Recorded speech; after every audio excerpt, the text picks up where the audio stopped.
I work with sex offenders, but I work with them in the criminal justice system when they are, in custody, when they've been convicted. And very seldom, if ever, do you hear them even acknowledge that they have done anything wrong?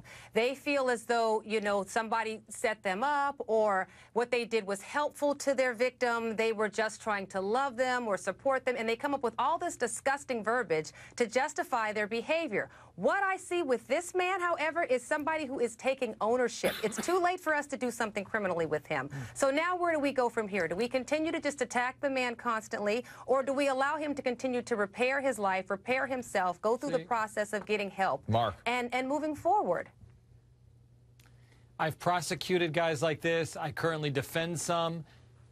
And my feeling, he looked like he was acting. Sorry, guys. Ooh. I just thought I didn't buy it. I think that what he did to these girls forever changed their life, and he didn't seem believable to me. He seemed like he was acting.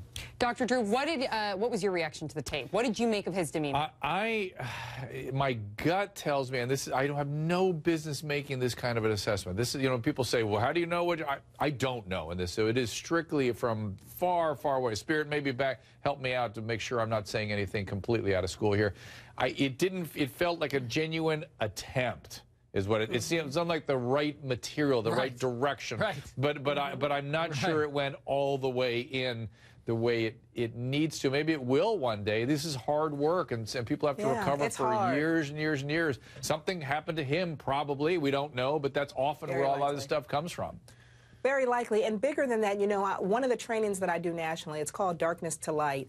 And it is a training that teaches individuals how to protect children from abuse. The bigger thing that we need to take away from this is how was he allowed to be alone with these victims, how he was allowed to groom these victims. And America really needs to hear this so we learn how to protect our children.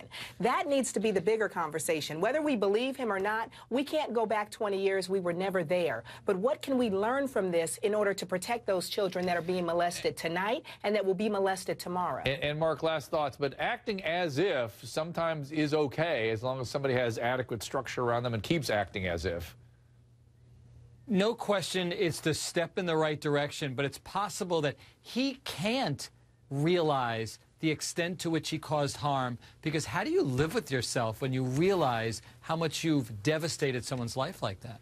Actually, he can. If he's undergone treatment, that is one portion of the treatment. It's about learning to make amends and learning the impact. Because as you've heard, when they're criminals or before they're convicted, they really don't understand their behaviors. They will say, I never hurt my victim. This was an act of love. This was a bonding. But in treatment, that is one of the portions of treatment. It is to teach them the negative consequences and the lifelong impact that they have upon their victim.